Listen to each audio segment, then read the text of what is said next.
Para quienes no me conocen, soy José María Triper, soy periodista especializado en economía y en el sector exterior, columnista del diario El Economista y colaborador pues, en Diario Abierto, en Radio Intereconomía y en Moneda Única.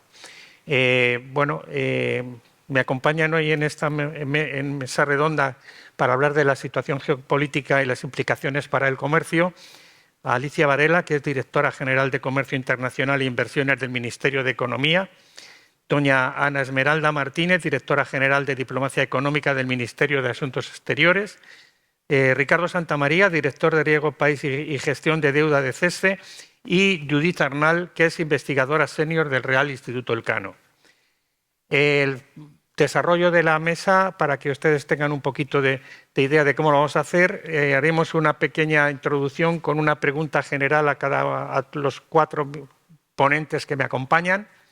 Posteriormente haremos un pequeño diálogo entre los miembros de la mesa y dejaremos unos minutos por si alguno de vosotros, alguno de ustedes, le quiere preguntarles algo a los ponentes. Bueno, decimos que el título de esta mesa redonda es Situación geopolítica, implicaciones para el comercio y la inversión internacional. Y si tenemos que ver la situación geopolítica, yo tendría que definirla como complicada o quizá extremadamente complicada. Extremadamente complicada, pues porque tenemos un escenario bélico con guerras en Ucrania, en Oriente Medio, con el añadido de los problemas con la piratería en el Mar Rojo. Tenemos también en el aspecto político, estamos en un año electoral donde hay elecciones importantes, como las elecciones al Parlamento Europeo y sobre todo las elecciones en Estados Unidos, donde hay posibilidades de que vuelva Donald Trump a ocupar la presidencia de los Estados Unidos, lo cual implicaría graves repercusiones, sobre todo por tema de proteccionismo.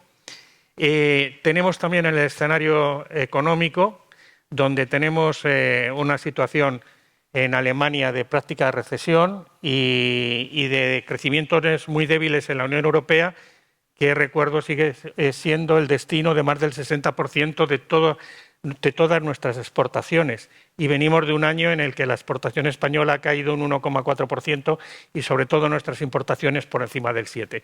Y a todo esto, si añadimos el escenario tradicionalmente complicado de América Latina, pues vemos que efectivamente puede ser un año difícil, ¿no? Por eso, la primera pregunta que yo quiero trasladar a los 4 miembros de la mesa que me acompañan es, bueno, ¿cómo veis vosotros el desarrollo de este año en materia de todo lo que concierne al sector exterior, especialmente pues, exportaciones, importaciones y sobre todo inversiones en el exterior?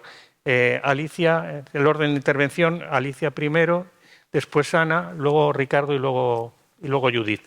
Pues Alicia, cuando quieras. Muchas gracias, José María. Aprovecho para dar las gracias también a IMEX por la invitación a participar en este panel tan estupendo y con tan estupendo moderador también, ¿no? Has descrito fenomenal, digamos, yo creo los hechos en el ámbito geopolítico que condicionan muchísimo las decisiones de inversión de las empresas. Yo añadiría, además, que todas las tensiones también geopolíticas se iniciaron incluso antes, ¿no? Con la creciente rivalidad entre Estados Unidos y China, que se desencadena ya en la época Trump, ¿no? Y con las que efectivamente los agentes económicos han tenido que aprender a convivir, ¿no?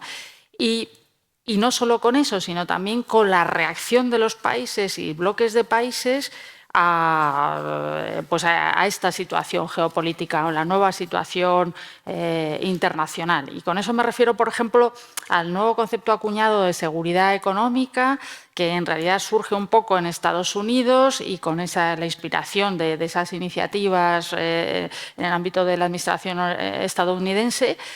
Por ejemplo, se han plasmado el paquete lanzado por la Unión Europea en enero, ¿no? De propuestas legislativas, un nuevo borrador de reglamento de control de inversiones, un libro blanco para control de inversiones hacia el exterior, también otro libro blanco sobre un posible control de las exportaciones, etcétera, ¿no?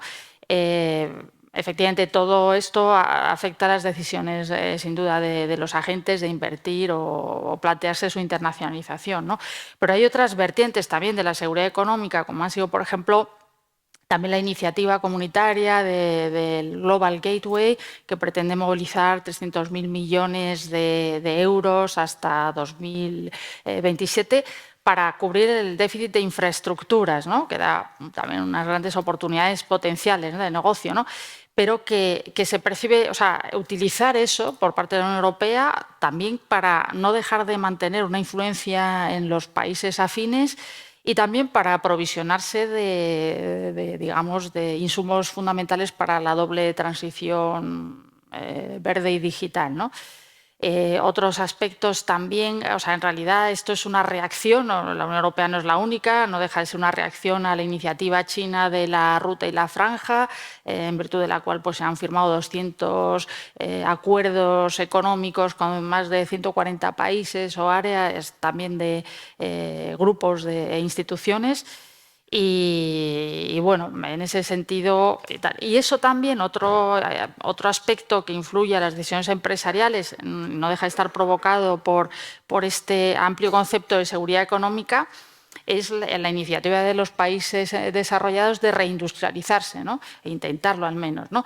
Y con unos grandes paquetes de estímulo fiscal que también están incidiendo pues, en los flujos de inversión internacionales, ¿no? En el caso de Estados Unidos, pues sería la Inflation Reduction Act, en el caso también la CHIPS Act, que da subvenciones al establecimiento en su país de capacidad productiva. Y bueno, entonces, respecto a los efectos de todo esto, me gustaría referirme muy brevemente, quizá donde más se note también eso, en los flujos de inversión, es verdad que vienen decreciendo desde hace 10 años, pero más recientemente de forma más aguda. No le afecta a todos los países por igual, ¿no? Pero realmente la incertidumbre tiene un claro efecto en la inversión, la incertidumbre que genera el panorama que tú has descrito, junto con, efectivamente, el empeoramiento de las condiciones de la financiación, ¿no?, para las inversiones, ¿no? Y bueno, no quiero monopolizar la discusión y esto es lo primero que te quería comentar, quizá. Sí. Ana, ¿compartes un poco Sí, opinión? comparto. Bueno, primero, gracias a IMEX por la invitación, gracias José María. La verdad que estoy encantada de estar compartiendo este tiempo hoy con estos compañeros a los que ya nos conocemos de hace muchos años. Sí, comparto bastante de lo que ha dicho Alicia. O sea, nosotros vemos el panorama a lo largo de 2024 de una forma bastante similar a lo que ha sido en estos años anteriores. O sea, vemos que el entorno internacional está, bueno, pues sigue marcado, bueno, pues por las incertidumbres geopolíticas, por la fragmentación económica, por los conflictos bélicos, y veo también cómo hemos normalizado e incorporado los términos de geopolítica en nuestra narrativa habitual. Ahora todo el mundo habla de geopolítica. Por supuesto, no es ninguna invención reciente, pero sí que lo utilizamos como un sinónimo de, bueno, pues de lo que es la política internacional.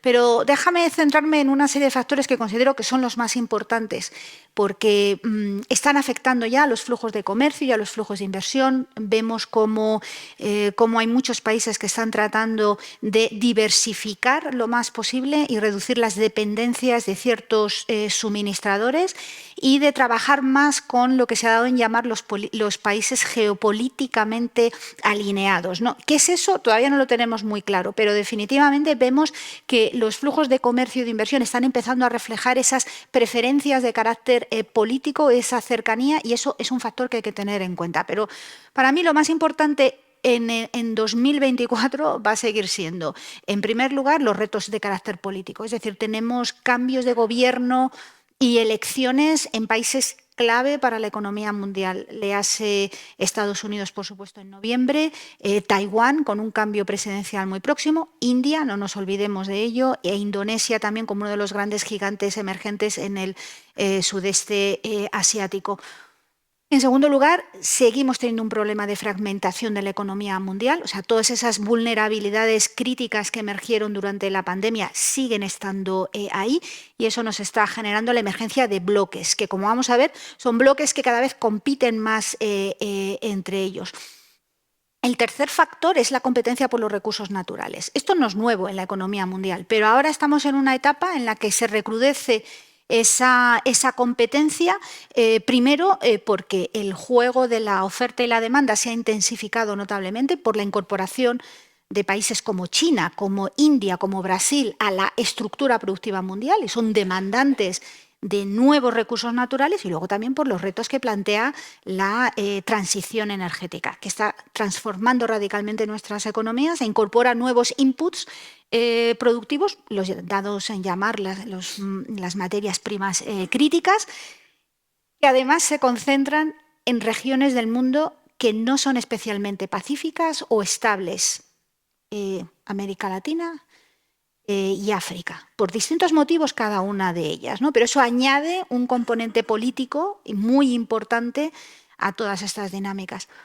La transformación digital y la inteligencia artificial, que es la otra gran pata de la triple transición a la que estamos haciendo frente. ¿Por qué? La transición digital nos está permitiendo a las empresas replantearse qué produzco, cómo lo produzco y dónde lo produzco. Y hay muchas empresas que se están volviendo a producir más cerca de su núcleo.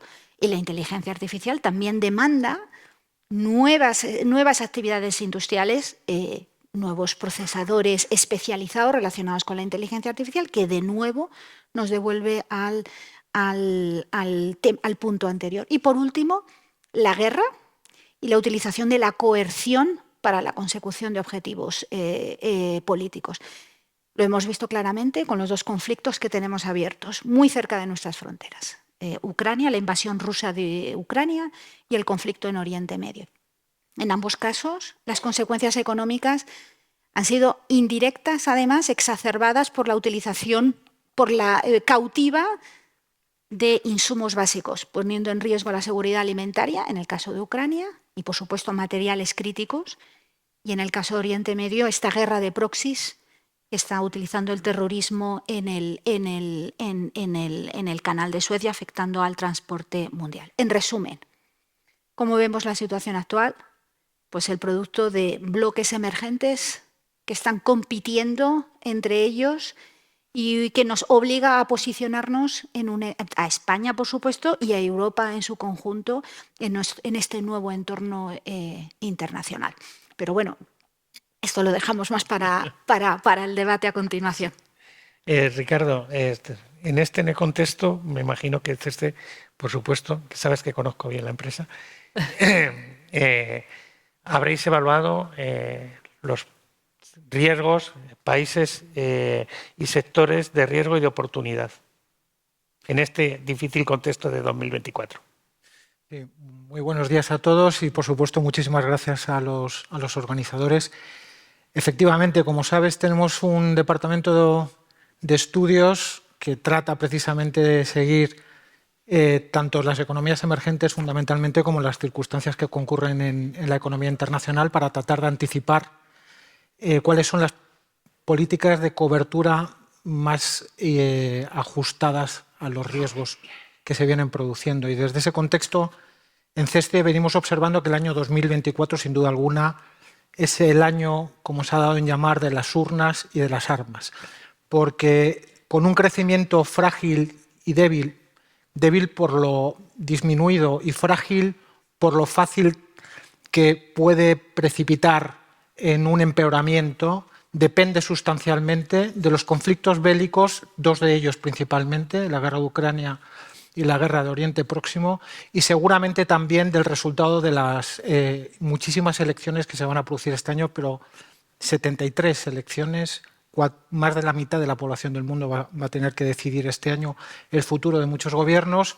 Es verdad que una tercera parte de esas elecciones son en democracias fallidas, porque la democracia se está debilitando a escala internacional y está en crisis en este momento como mejor solución política, en una rivalidad sistémica con otras propuestas más dirigistas y más coercitivas y más, que restringen más las libertades y que compiten en términos de eficiencia en lo económico, ¿no? Es un año donde vamos a tener además un mal acompañante, que es la inflación, que se muestra resiliente y que va a condicionar en gran medida la política monetaria, que es la que viene estrangulando en gran medida el crecimiento de las economías más maduras, ¿no? Pero todo ello con una corriente de fondo, que es la que han comentado mis compañeras, ¿no? Una corriente de fondo que es esa fragmentación, esa disrupción geopolítica, ¿no? Un mundo cada vez más multipolar, donde las reglas comunes y las reglas multilaterales cada vez se debilitan más. Si tenemos más jugadores y tenemos menos reglas, evidentemente eso multiplica los conflictos. Con lo que la situación está además amenazada de nuevos conflictos, conflictos adicionales a los que ya tenemos hoy.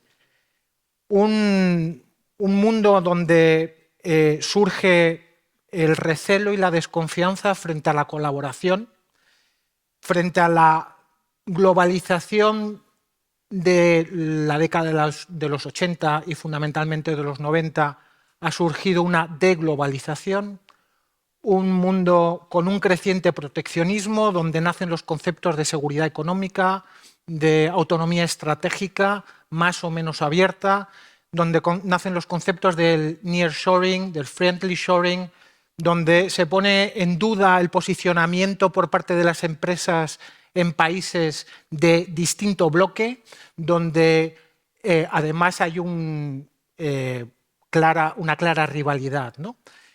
Es decir, un mundo, como decía Kindleberger, donde se ha perdido la estabilidad porque se ha perdido el hegemón. La rivalidad de China y el auge, en un principio silencioso, pero ahora asertivo, que ha hecho Xi Jinping de la economía china, el nuevo sur global, la ampliación de los BRICS, la fórmula de sistemas que confrontan con el sistema que ha liderado la economía internacional, es un motor de cambio, es un motor de conflicto, y en ese contexto es en el que se van a desarrollar seguramente los próximos años y que va a condicionar, como viene condicionando ya, el comercio internacional. Un menor crecimiento del comercio internacional, de lo que crece la economía internacional. Esto ya viene ocurriendo desde la pasada crisis financiera. Se viene observando la resiliencia del sector exterior español, afortunadamente. Es decir, es verdad que disminuyó en términos de volumen y en términos de valor ligeramente exportaciones y más importaciones. Eso ha mejorado la balanza por cuenta corriente, pero seguimos teniendo un 32% del Producto Interior Bruto exportado y tenemos además un crecimiento en las exportaciones de servicios, especialmente no turísticos, y una fortaleza como nunca del sector turístico por la tranquilidad y la confianza que da nuestra economía. Esa apuesta y esa transformación del sector exterior español ha sido fundamental en los últimos años, se está mostrando resiliente y es por lo que debemos de seguir apostando. Judith, desde el Instituto Elcano, ¿también detectáis estos nuevos conflictos a los añadidos a los que ya tenemos, que ya son bastantes?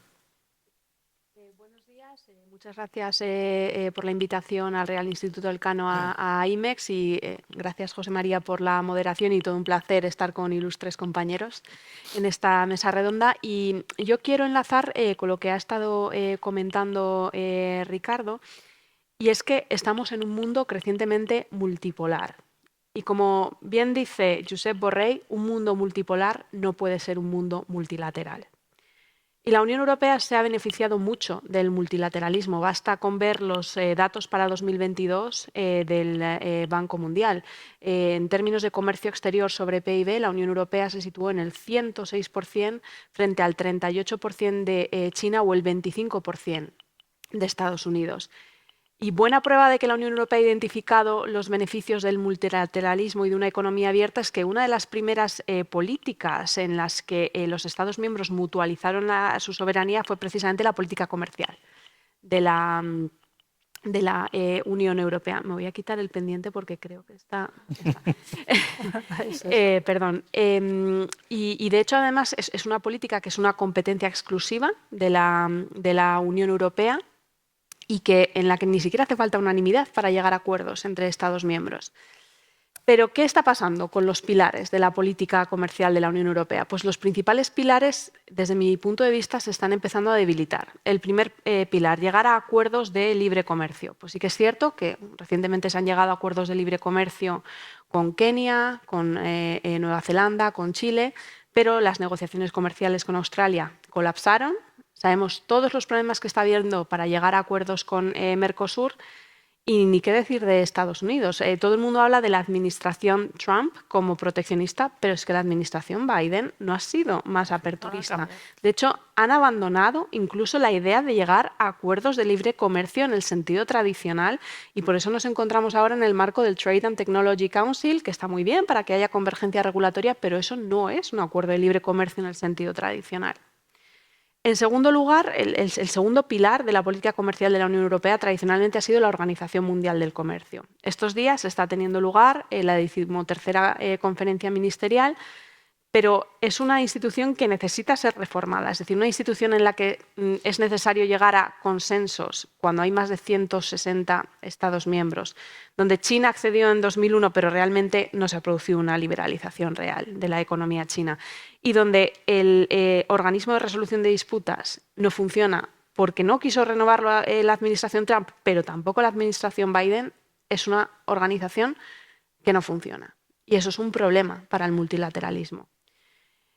Y luego hay tensiones incluso en el ámbito interno, pensando en medidas comerciales autónomas, las que ha concedido la Comisión Europea a Ucrania, pues con eliminación de aranceles, de cuotas, para apoyar a Ucrania en el conflicto bélico actual, está provocando muchas tensiones, por ejemplo, con el sector agrícola de la Unión Europea, sobre todo con los países de la Europa del Este. Entonces, ¿con qué nos estamos quedando en materia de política comercial de la Unión Europea? Pues sobre todo con medidas de defensa comercial y con una perturbación de nuestro mercado interior que a mí me preocupa especialmente. Entonces, medidas de defensa comercial. Pues, por ejemplo, tenemos la investigación que ha abierto recientemente la Comisión Europea sobre subsidios a vehículos chinos.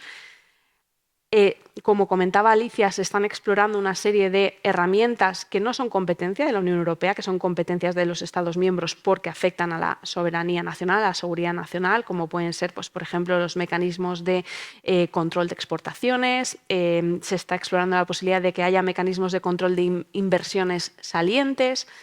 Mirando datos de Global Trade Alert, en el año 2023 se adoptaron más de 3.000 medidas que afectaron a la liberalización comercial en el mundo entero. Eso supone 3 veces más de lo que se hizo en el año 2019.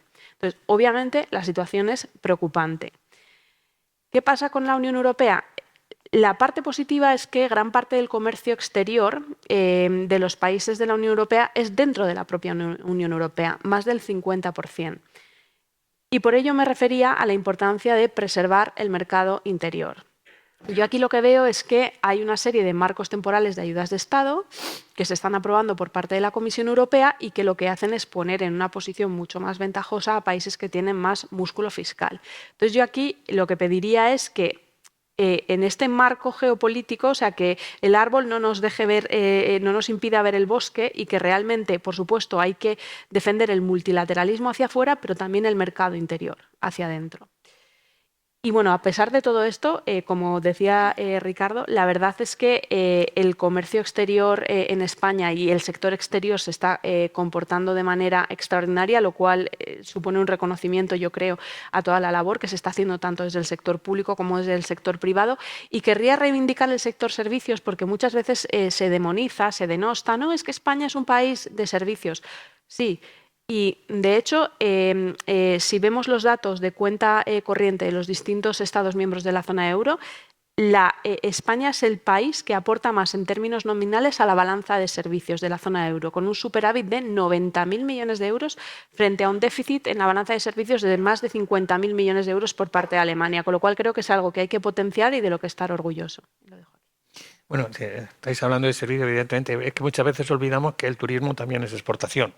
Y además es un elemento fundamental de nuestro PIB.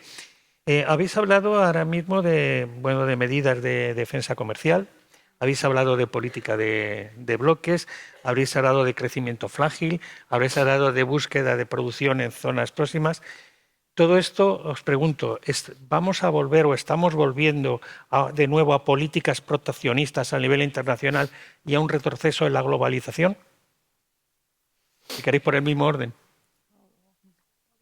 Yo creo que efectivamente lo ha apuntado ya Ricardo, ¿no? La desglobalización o regionalidad, y también Ana Esmeralda, ¿no? El friendshoring, nearshoring. Yo creo que es una tendencia clarísima. Decir, todavía no hay datos excesivamente sólidos, pero ya estamos viendo como, por ejemplo, de esta situación si hay claramente ganadores, como puede ser México, que está atrayendo muchísima inversión extranjera, se ha colado entre los 10 primeros países del mundo de recepción de inversión extranjera el año pasado, y tiene mucho que ver con el nearshoring respecto a Estados Unidos. Hemos sabido también esta misma semana cómo hay sospechas de que el tráfico que se presupone, ¿no?, de perfeccionamiento activo por parte de China hacia México y luego Estados Unidos, no hay tal perfeccionamiento activo, sino que es una vía de China para acceder al mercado, o al menos lo intentan sin transformar los bienes y con unos aranceles más reducidos. Pero no es el único caso, ¿no? Y bueno, yo creo que efectivamente China también es el primero quizá que empezó pues con un proyecto como yo creo a partir del 13º plan quinquenal, en el que también hemos sabido que le asesoraron consultores extranjeros de primer orden y que abarcaba 2015-2020. En el que ya se avanzaba y se concluía que había que potenciar 14 tecnologías, entre ellas el vehículo eléctrico y hacer su propia nube de Internet, para conseguir esa seguridad económica y autonomía, y que hemos visto los resultados ya ahora tan exitosos, ¿no? Digamos, nosotros creo que Occidente se está chinizando, ¿no?, en ese sentido, con grandes paquetes fiscales, como ha dicho Judith, para estimular pues, la propia industria, fraccionando el mercado interior y tal, y que yo comparto con ella esa preocupación, ¿no?, porque realmente el gran valor de nuestra economía, entre otras cosas, es formar parte de este mercado único, que si lo fragmentamos y mantenemos las ayudas de Estado, bueno, pues vamos a perder muchísimo atractivo inversor, ¿no? En ese contexto, la verdad que España se ha mantenido con un atractivo dentro de la tendencia generalizada como mencionaba, a reducirse globalmente los flujos de inversión. España, pues, precisamente porque el conflicto con Rusia, ¿no?, según uno de los inversores, no nos ha afectado tanto. Rusia era solo pues, un 1% de nuestro comercio, y además pues, no dependemos del gas ruso. También pues, el conflicto en Oriente Medio, pues el canal de Suez, por ahí transitan como el 5,6% de nuestras exportaciones, el 14% de importaciones, es mucho menos que a otros países, y además el circunnavegar las mercancías a través del Cabo de Buena Esperanza resulta que beneficia a nuestros puertos en el Mediterráneo, especialmente a Algeciras. O sea, por una serie de circunstancias, y luego también esa estrecha relación que tenemos con América Latina, que verdaderamente nos hace una plataforma muy atractiva para invertir desde España y a través de filiales españolas, pues realmente hemos visto unas cifras de inversión muy buenas en España, ¿no? De los últimos años. En los últimos 10 años, pues eran como unos 25.000 millones de dólares brutos anuales, hasta los últimos 4 años, que han subido al 30.000 millones de inversión bruta anual, con la excepción de 2018, que fue un año especialmente impresionante, con 35.000 millones de euros de atracción. Entonces, bueno, realmente, no sé, es un panorama la actual geopolítica que evidentemente genera ganadores y perdedores. España está ahí. Evidentemente su gran mercado, que es la Unión Europea, está muy tocado, pero es verdad que ha conseguido mantenerse dentro de ese contexto como la economía que mejor se ha comportado, ¿no? Y bueno, hay otros ganadores, también lo ha mencionado Ana Esmeralda, como India, Vietnam, etcétera, pero bueno, no me extiendo y esto es... Ana. Yo no sé si estamos volviendo a un proteccionismo. Lo que desde luego sí que tengo claro es que estamos siendo más asertivos en la política interna y externa. Ciertamente comparto la preocupación. O sea, el gran reto, y mirándolo en clave europea, no solamente en clave española, efectivamente, España ha sido capaz de demostrar una resiliencia que le ha permitido sobrellevar de forma bastante honrosa el contexto internacional, tanto en términos de crecimiento, tanto en términos de fundamentos macroeconómicos, capacidad de creación de empleo. España ahora mismo sobresale en muchas de esas variables en el entorno europeo, pero es que el entorno europeo se enfrenta a un reto de medio y largo plazo que es bastante serio. Y es no quisiera sonar muy negativa, pero es cómo vamos a seguir manteniendo el peso europeo en la economía internacional ante la emergencia de estos gigantes económicos que por tamaño simplemente de sus economías son capaces de influir en la toma de decisiones internacionales.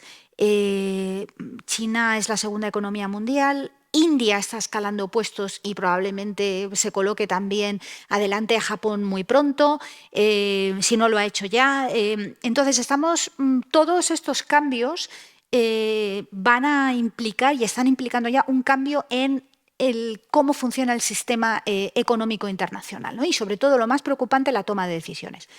Nos vamos a ver para qué sirve la OMC en el futuro, el G20, el Global South y los BRICS. Estamos, en primer lugar, en un entorno del cambio de reglas. ¿Qué puede hacer la Unión Europea? La Unión Europea tiene retos importantes. Judith ya los ha mencionado. El fortalecimiento del mercado interior. Si no tienes un mercado interior, que era la principal ventaja de la Unión Europea, que te permita sobresalir y tener una fortaleza económica significativa, va a ser muy difícil que tengas capacidad para competir en las nuevas condiciones internacionales. ¿Y eso qué requiere? Industria, requiere innovación y necesitas un entorno que favorezca esas variables competitivas. Y a nivel internacional, pues la construcción de alianzas y de influencia de la Unión Europea está un poco puesta en entredicho, como ha señalado Judith. Cuesta trabajo cerrar acuerdos porque no necesariamente nuestras contrapartes comparten los valores que nosotros queremos incorporar en nuestros acuerdos y que hasta ahora era fácil conseguirlos, ahora no. Ojalá el Global Gateway sea un vehículo eficaz para mantener y desarrollar esas nuevas alianzas, porque aunque el principio general siga siendo multilateral y cooperación, estamos en un entorno en el que hay que hacer activismo político y buscar conscientemente esas alianzas. Así es como lo veo. Sí. Ricardo, CESCE es un barómetro, yo creo que esencial para conocer un poco la actitud de los empresarios y la evolución del sector exterior y de los mercados exteriores. En este contexto difícil que tenemos, ¿cómo estáis notando la demanda de operaciones en la compañía? Vamos a ver, yo diría que el seguro de crédito por cuenta del Estado se ha demostrado tradicionalmente ser una herramienta anticíclica y desde ese punto de vista, en toda coyuntura desfavorable donde hay mayor tensión en los mercados de crédito, incrementa la demanda de cobertura, porque lógicamente disminuyen muchas veces los balances, se perciben los riesgos de otra forma y el acompañamiento de CESCE con el seguro de crédito pues es más necesario. Esto ocurrió en la pasada crisis financiera de forma absolutamente notable y se ha empezado a observar ya como consecuencia del giro en la política monetaria tanto el año pasado como este año, siendo la media de seguro emitido todos los años aproximadamente 2.000 millones de euros en lo que llevamos de siglo. Los 2 últimos años ya hemos alcanzado cifras de 3.000 millones de euros de seguro emitido, con lo que hay mayor percepción del riesgo y afortunadamente hay capacidad suficiente para dar cobertura y cubrir esas necesidades por parte de CESE. De hecho, el límite de contratación fijado en presupuestos es de 9.000 millones año y estamos lejos de alcanzarlo. Desde ese punto de vista, la herramienta se demuestra tremendamente eficaz, precisamente para luchar contra la situación cíclica, ¿no? Y dicho esto, y volviendo a tu pregunta anterior, claramente ha subido y hay más proteccionismo. Pero es que empezó ya Trump en el año 2018 con la guerra con China. Subidas arancelarias de hasta el 30% en algunos productos, que además salpicaron luego posteriormente a la Unión Europea. Todo el mundo recuerda la guerra del acero. Es decir, y muchos de esos aranceles se han quedado ahí arriba. Pero es que además surge ese nuevo proteccionismo que busca precisamente preservar determinados valores, ¿no? Como puedan ser los medioambientales, los fitosanitarios, los ecológicos. Y eso está ahí y es evidente que se está produciendo. La globalización demostró muchísimas ventajas en términos de generación de bienestar a escala global, pero una asimetría en la distribución de esas ventajas. Y además una vulnerabilidad que percibieron muchos mercados, especialmente durante el COVID, por motivos obvios, ¿no? Y a partir de ahí, yo todavía recuerdo, yo estaba en Suiza en ese momento, ¿vale? En Davos apareció Xi Jinping en el año 2018 para defender la globalización. Davos siempre pone todos los años un lema en la conferencia que trata de anticipar un poco el gran debate a escala internacional. Y en ese momento se empezaba ya a cuestionar la globalización como proceso de puesta a disposición del resto de los países de nuestro propio mercado a cambio, lógicamente, de poder exportar nuestros productos, ¿no? Bueno, yo creo que lo que ha demostrado la globalización es que no se puede liberalizar cuando no compartes las reglas del juego. Entonces, eso es lo que se ha puesto fundamentalmente de manifiesto. Y volviendo un poco a lo que han hablado tanto Ana Esmeralda como Judith relativo a la Unión Europea, nosotros siempre hemos tenido las reglas de juego más estrictas.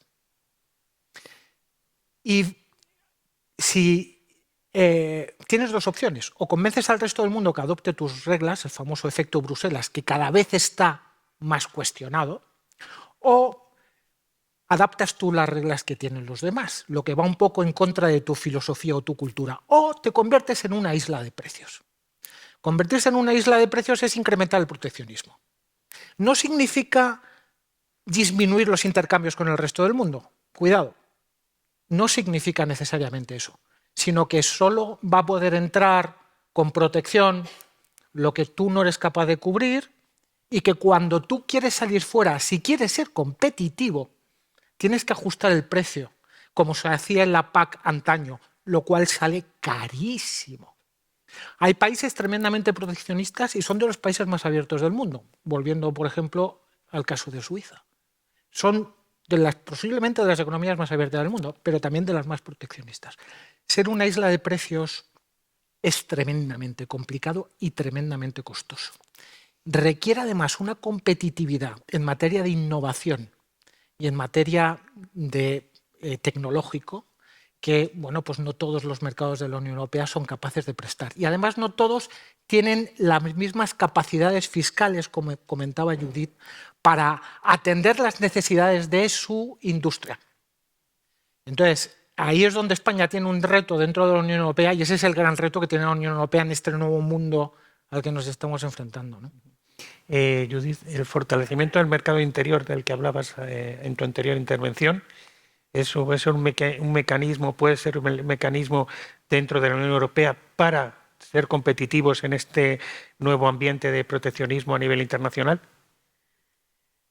Debería serlo. O sea, voy a decir una obviedad, pero para poder exportar, además de que no haya barreras comerciales, lógicamente es necesario ser competitivo. Uno puede ser competitivo vía precios. No parece ser el caso en la Unión Europea porque tenemos unos estándares laborales mayores, afortunadamente. Entonces uno tiene que competir, pues, por vía de innovación. Entonces, para innovar, uno necesita tener una base tecnológica sólida. ¿Cuáles son las principales empresas innovadoras? Pues lo que se denomina unicornios. Es decir, son empresas que empiezan siendo startups y que en unos pocos años alcanzan una capitalización superior a los, una valoración superior a los 1.000 millones de dólares. De los más de 2.700 unicornios que había en el mundo en 2023, más de la mitad eran estadounidenses. Esto pensando en unicornios. Ahora pensemos en otro tipo de actores empresariales que diría que tienen más peso que actores estatales, que son las Big Tech. Big Tech que existen en Estados Unidos. Ahora si uno sigue las noticias pues verá los resultados de Nvidia, sigue las capitalizaciones bursátiles de las 7 grandes, todas son mayores que el PIB de España, o sea, realmente da miedo. Pero es que China también tiene un modelo de Big Tech similares. Si yo aquí pregunto, díganme una Big Tech europea. Igual alguien me dice ASML, porque todos tenemos en la cabeza que es una empresa muy importante dentro de la cadena global de microchips, sobre la que, por cierto, Estados Unidos ejerció mucha presión para que limitara determinadas exportaciones a China. Un argumento más para coordinar y armonizar los controles de exportaciones en la Unión Europea para que no seamos fácilmente capturables. Pero bueno, lo que quiero decir con esto es que el problema de la Unión Europea es que no tenemos ni gigantes tecnológicos, que ahora parece que la tecnología tiene un peso muy importante a la hora en términos de innovación y está muy insertada en los distintos procesos productivos e industriales, ni tampoco tenemos pequeñas empresas muy innovadoras con capacidad de crecimiento. Entonces, al final, más allá de que haya barreras al comercio y de que estemos en un mundo geopolíticamente complejo, el problema es que creo que la estructura productiva de la Unión Europea se está empezando a quedar obsoleta y que además esto aumenta mucho nuestras dependencias con respecto a estas empresas. Pues, por ejemplo, no sé, pues en provisión de servicios en la nube, en inteligencia artificial. Entonces, la Unión Europea creo que se está quedando anquilosada en ser una potencia regulatoria sobre la base de que durante décadas, como decía Ricardo, el efecto Bruselas preponderaba y al final lo que hacían otras jurisdicciones era copiar lo que habíamos hecho nosotros. Pero eso cada vez se está reduciendo más. De hecho, en el propio Trade and Technology Council con Estados Unidos vemos que cada vez la convergencia regulatoria resulta más difícil. Entonces, a mí, más allá del entorno geopolítico, me preocupa también la orientación que estamos dando en la Unión Europea a nuestro tejido productivo. Y creo que el hecho de que la política industrial no sea una política, no sea una competencia de la Unión Europea, sino que está en manos de cada Estado miembro y cada uno lo que persigue es potenciar sus propios campeones nacionales, por tanto no respetando el mercado interior, es un problema para la competitividad, en línea con lo que preguntabas. Sí, una pregunta que me gustaría que respondierais muy brevemente para que nos dé tiempo por si alguien quiere preguntar. Desde hace muchísimos años, desde que yo llevo siguiendo esto, entre las prioridades del sector exterior español ha estado la diversificación de mercados. Pero de hecho la Unión Europea sigue siendo el destino de más del 70% de exportaciones. En este contexto geopolítico difícil que tenemos y este nuevo ambiente de proteccionismo, ¿qué mercados habría que potenciar ahora mismo? ¿China, del que habéis hablado? ¿África? Pues, efectivamente, África es un reto que tenemos. Realmente es un mercado natural para España. Como todo el mundo sabe, va a duplicar su población de aquí a 2050. Es digamos, ese proceso de integración regional en el que están inmersos también hará que, aunque no ausente de dificultades, pero va a generar un mercado interior que, cada vez más atractivo y que ya lo es a fecha de hoy. Y verdaderamente España sí que se tiene que replantear, tener una relación con África mucho más intensa y, bueno, la propia Unión Europea, pero es que toda estrategia de la Unión Europea hacia África pasa por España, al menos ese eje vertical con África Occidental, ¿no?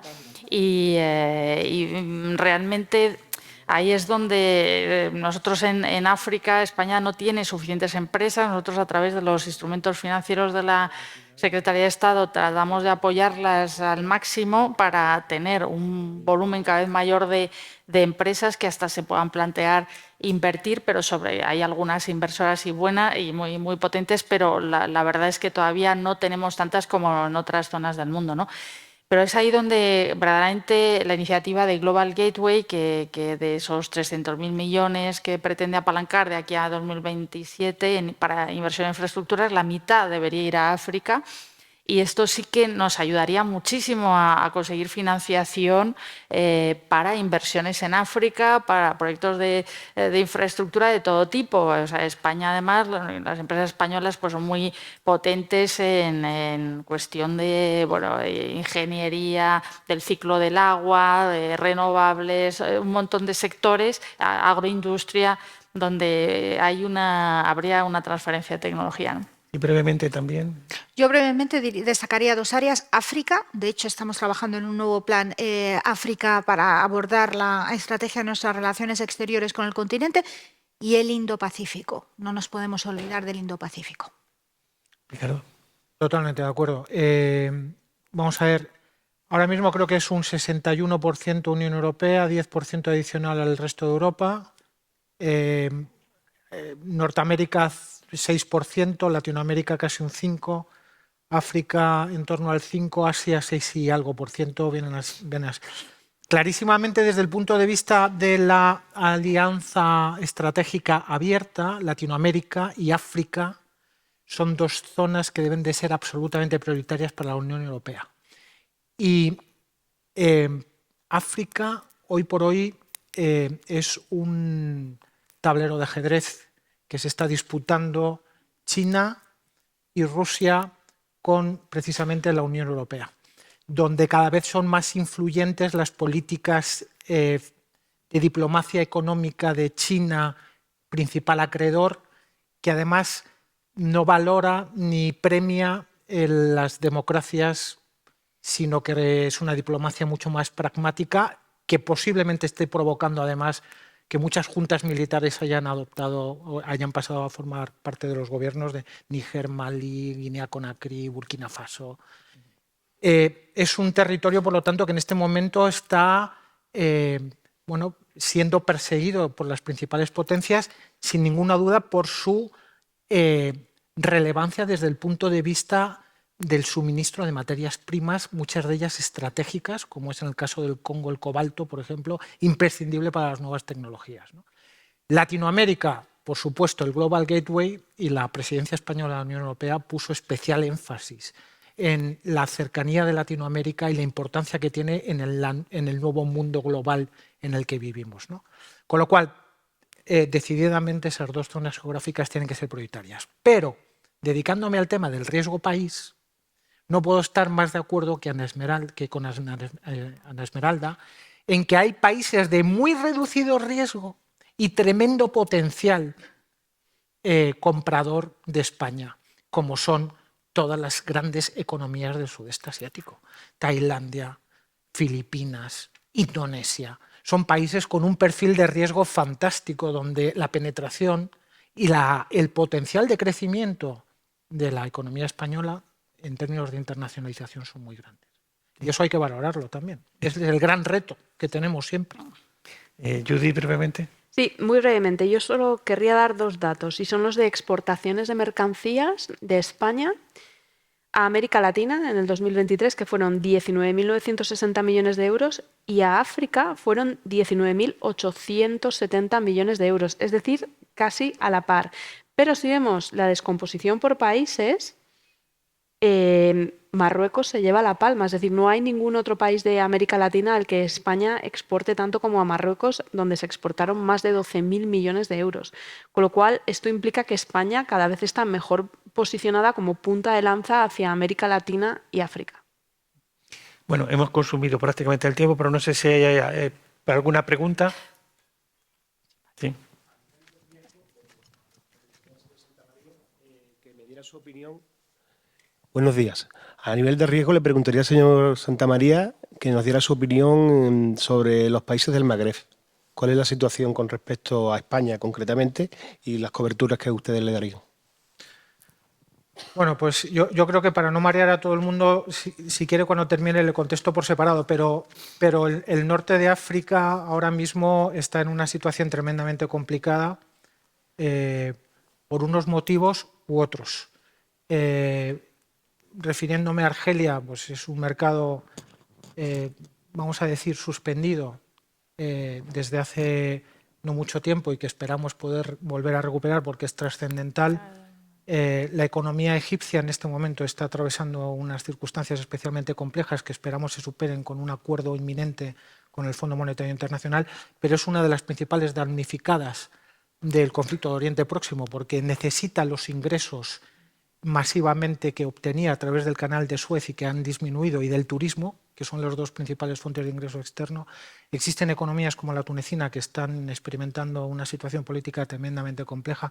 Yo quiero, para informarle especialmente sobre políticas de cobertura, etcétera, después de que termine, encantado, ningún problema. Pero vamos, que es una zona que en este momento es tremendamente relevante y que está pasando por circunstancias diversas de distinta índole, complejas en muchos casos. Luego Marruecos bien. Algo así. Bueno, pues hemos agotado el tiempo. Solo dar las gracias a los ponentes por sus magníficas intervenciones. Creo que han sido muy clarificadoras. Dar las gracias a IMEX, en especial a José Terrero, su director, y a todo el equipo que han trabajado denodadamente y con mucha eficacia para conseguir este evento. Gracias a la Cámara de Comercio por acogernos en su casa y, sobre todo, gracias a todos ustedes por acompañarnos. Muchas gracias. Muchas gracias, José María.